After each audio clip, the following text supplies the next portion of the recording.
Yeah, I did get to see you earlier in the day. Yes. Actually playing. I was playing the Schlieffen, Yeah, I was trying to hunt him down and the game ended. Wah and wah. that game was streamed as well. Oh look, follow Oskens for awesome paint tactics. So, this is not going to be a highlight reel, and I'll give you a heads up. You get a death pick. Rar. Thank you. Woo! So, the biggest question I have with the Russian destroyers, they are not French DDs. I have learned this.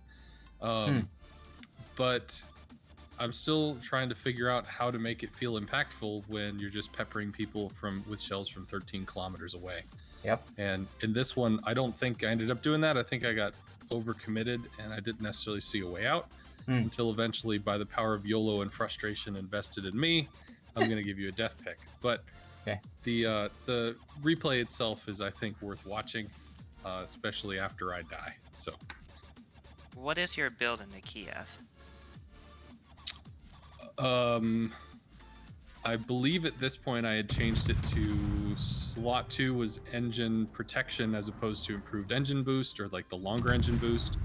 And I have a prop mod with rudder mod in slot 5. I was having a lot of issues with engine brakes, especially in situations where DDs had to be handled, and nobody else was handling them, and I'm not really good at handling them in this ship. So with my engine being broken all the time, I just went ahead and got prop mod so that at least if it gets broken, I could theoretically reposition. And this is something where I'm just trying to see if anybody's out there, get them detected, and see if we might get somebody to take shots at me. Okay. Prop mod is not going to protect your engine from getting exploded. Only really Last Stand does it. Stops your engine from 100% exploding. Yes, I have Last Stand. It's more that without prop mod, when the engine does get broken, it becomes extremely lethargic as compared to on another destroyer, where if you have prop mod, even with half engine power, I guess you still accelerate faster. It was mostly just born out of frustration, and it did seem to work. Do you have preventive maintenance? Yes.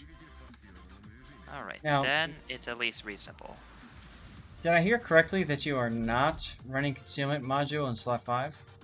Correct. There was a point where, in order to get prop mod in slot 4, I decided to run rudder mod in slot 5. For 2 reasons. 1, because it makes you turn faster, and 2, because of the 80% reduction in repair time. So while it doesn't repair the engine faster, it does mean that combined with slot 2 engine gives it about a 10-second knockout for steering. Okay. Which doesn't matter too much. I mean, really, I don't need any help if I'm shooting stuff from 13 clicks away, because it's not going to hit me. The problem is when somebody has to deal with the DD, or somebody has to go in, and that somebody gets to be me because ain't nobody else doing it. So at least I have some functionality with that, or at least that was the idea. Okay. I paused it here for a moment because I think there's something really interesting that you're missing here. And that is, so the Kiev is not a traditional cat boat. And I know you said nobody else is going to do it, so I have to do it. In the way, in my opinion, the way I look at this ship especially is, I look at it as a ship that you want to piss off the enemy to the point where they will send assets after you. And the more assets you get coming after you, the more effective you're being. You know what I mean? Like, you're literally the troll face. Are you mad, bro? And the more people you see in your target indicator number, your priority target number, the bigger your grin is going to be. So I don't like going into CCAP here. I think you'd be better off actually going farther north, all the way up to the A line, and just being a general pain in the butt to the Chapayev, the De7 Provincian, and the Richelieu, where they're at.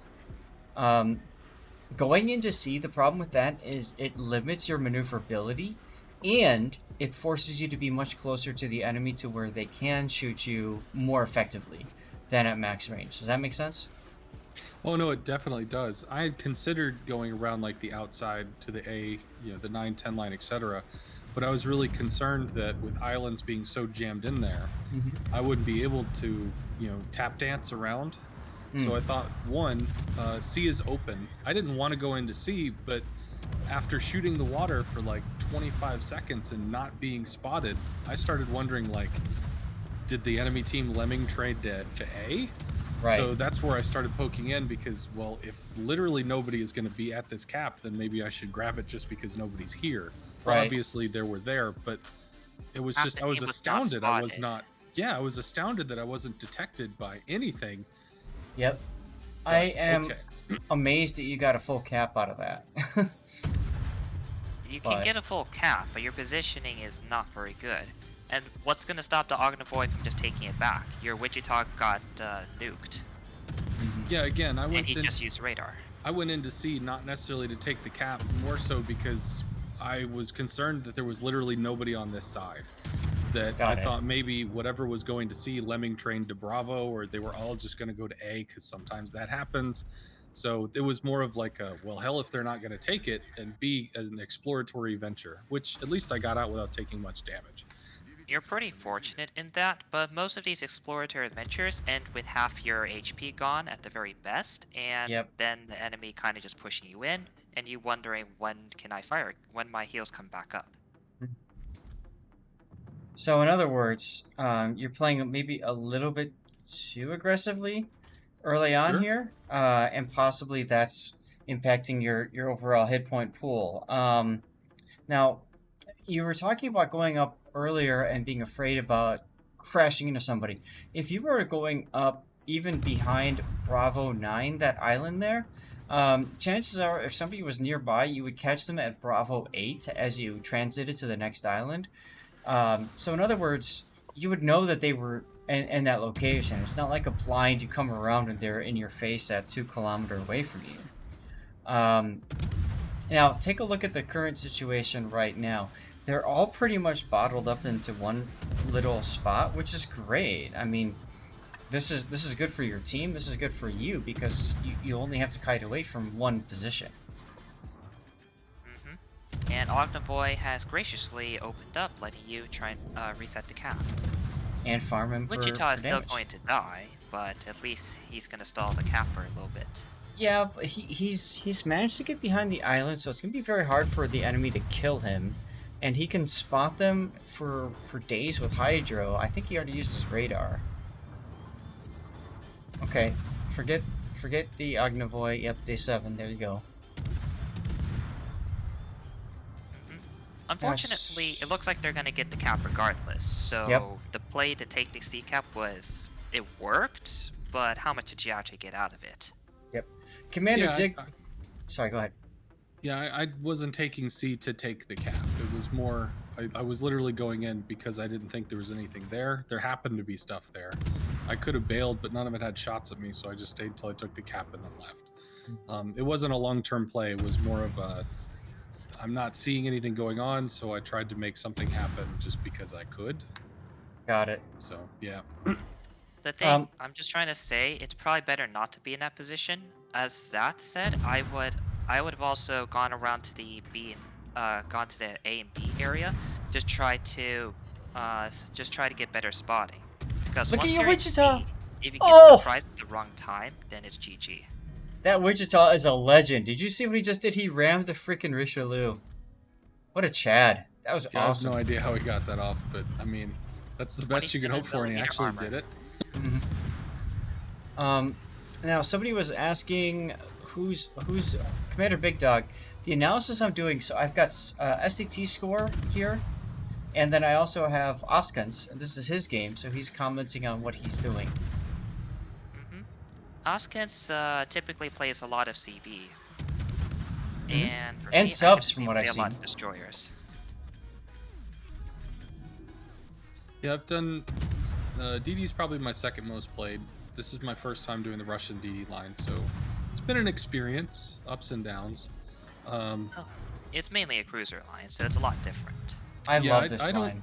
I don't play a lot of cruisers, so finding the cruiser spots, like, I keep trying to remind myself to pretend I'm a cruiser that just doesn't have a citadel, but it really bothers me that I'm eating up a DD slot without being able to be a DD, which really ticks me off, but I want Okay. to finish grinding the line, so... So, So you have to consider this. And by the way, Kiev is great in ranked and also really good in convoy. So if you're trying to grind the ship out, consider those two modes instead of randoms. Because then you won't ever be in a tier 10 game. But when it comes to this ship, like, you have to think of it from an unconventional perspective. And that is, while you're not capping a spot necessarily, you are pulling assets away from that spot. And if you can pull them away from that spot long enough for your team to prioritize or react to it, then there is value there.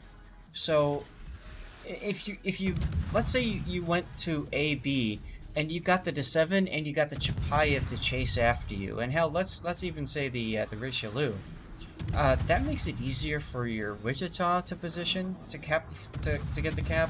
That makes it easier for your friendlies to push up a little bit more to try to go after them. Meanwhile, these guys are chasing you, and you're at maximum speed, maximum rage, juking things back and forth, and just being a general pain in the butt. That's where the ship that's where the ship lives, in my opinion. It's not a capoli, never meant to be a capoli. This is all about pissing off the enemy to the point where they go after you. Do you know what I mean?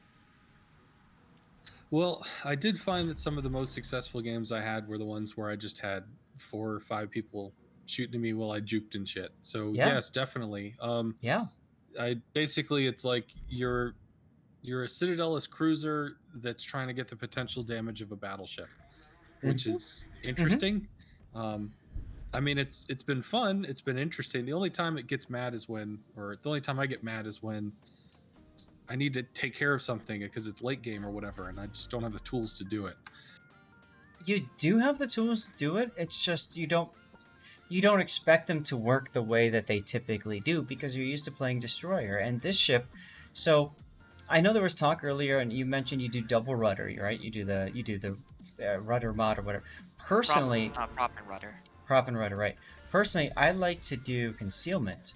And the reason I do concealment just for 2 things. One is it allows me to get closer to the enemy. If it comes down to the end game and I need to be right there, if I remember right, if you go concealment, not concealment on your captain, but just, do you have concealment expert on your captain, by the way? No, I don't. I'm not running any concealment Right. at all.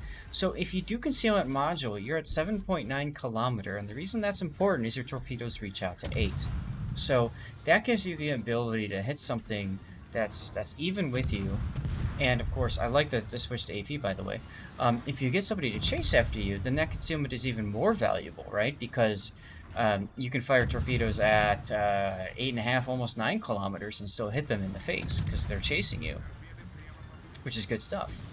The other thing that's nice about going the concealment is you get that 10% to dispersion of shells fired at you, which, when you're at maximum range, means that there's even 10% less chance that those shells are going to hit you. And at max range, I mean, that makes it almost impossible for you to actually take hits.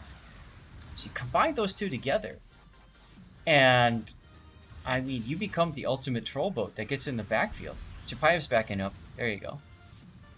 I know this is going to sound stupid, but one of the reasons I actually thought one of the reasons I was happy to drop concealment in slot 5 was there were a few times where I would get close enough that there would be a DD that would suddenly be able to land shells. And I actually looked at it as being detected at a further range means that I'm aware that there's a DD there and I need to back up. Absolutely. So I actually used that as an indicator to not be overextended, which still, I mean, it's nerfing yourself, but I did use it that way. Yeah. It's not nerfing yourself. You're putting the 4 points into a different skill. No, I meant not having the camouflage. Or camo, I assumed is nerfing yourself. But I'm really confused as to the next several minutes here. The battleships just kind of like hold themselves hostage. I realized the Chappie, I suppose, could try to swing wide and maybe just torp down the Richelieu, but I was really hoping that the Richelieu was going to push and I could try to like pincer. So I think that's where this came from. I was hoping to get torps at least behind him to encourage him to move forward. And the D7 that's over in Bravo 5 had been on that rock for the last 4 minutes. And he got impatient, but he's unspotted. And after I get the torps off, I get to go, "Oh, hi there, friend," as the cruiser is now suddenly on top of me. So at this point, I figured, well, I don't think I can turn, so I guess I'm just gonna YOLO it, because if we look at the map, this looks pretty bad. And this is just a rush toward a death pick. So Okay. I did try to at least mitigate the incoming damage, but it's not going to be special. It's just I don't have other options, so screw it. I'm just Okay. going to do this. So one thing I'd No, say it real was quick, switch to AP. I think I might have considered that, but he kept giving me angle enough that I wasn't sure on. Right. But you switched to AP not because of that, because you want to encourage him to stay angled to you so he can't fire his rear guns at you. Okay. Well, I guess we have AP now. Uh, But I I'll would remember also- that.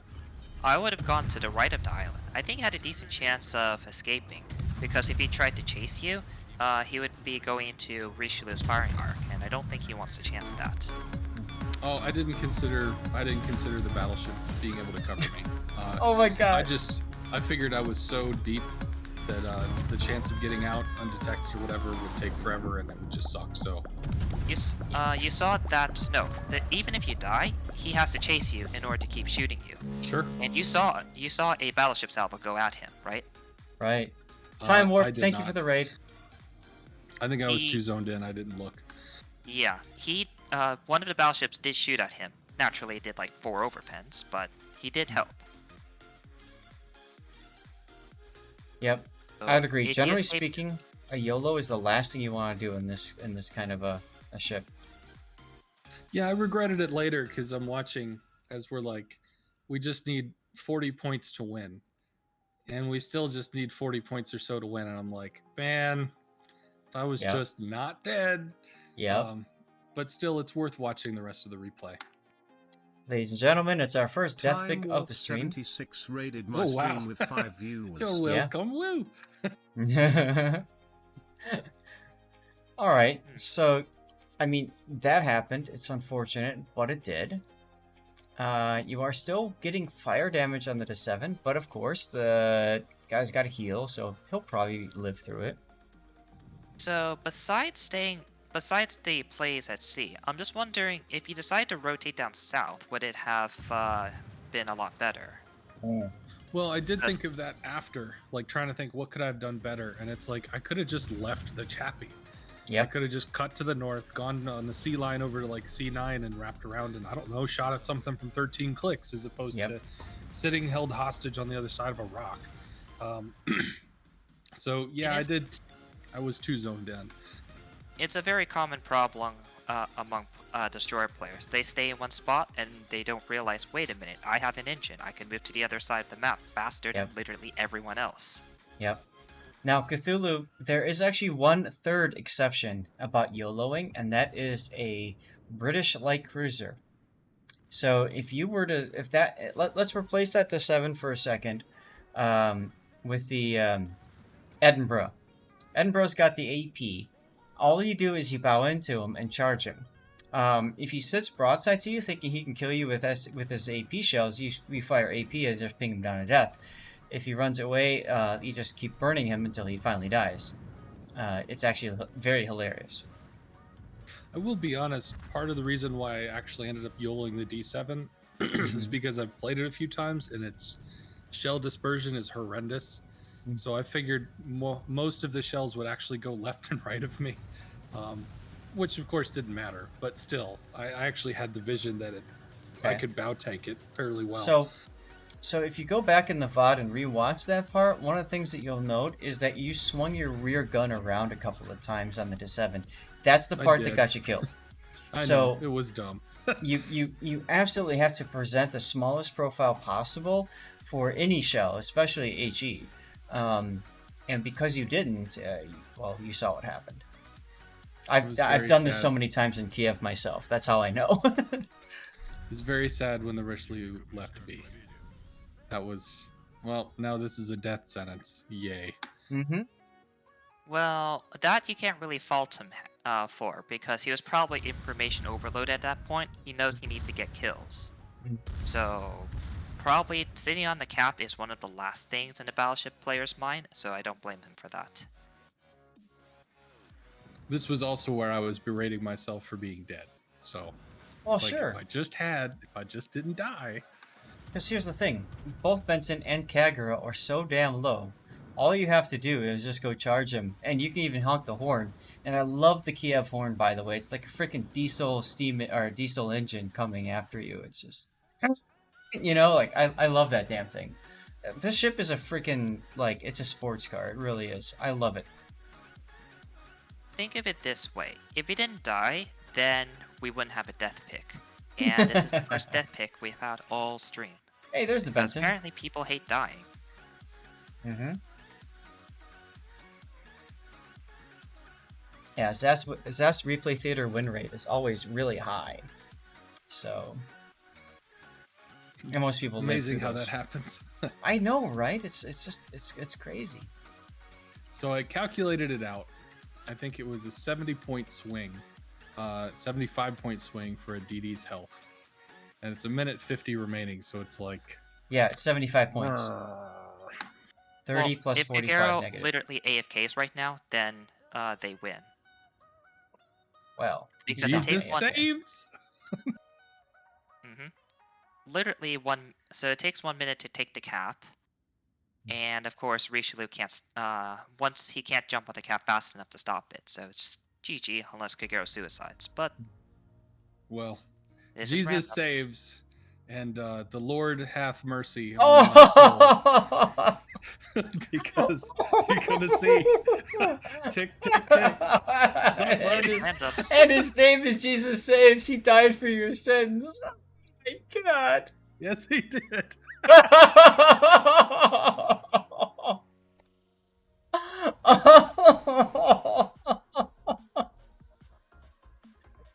Oh my God. Oh my God.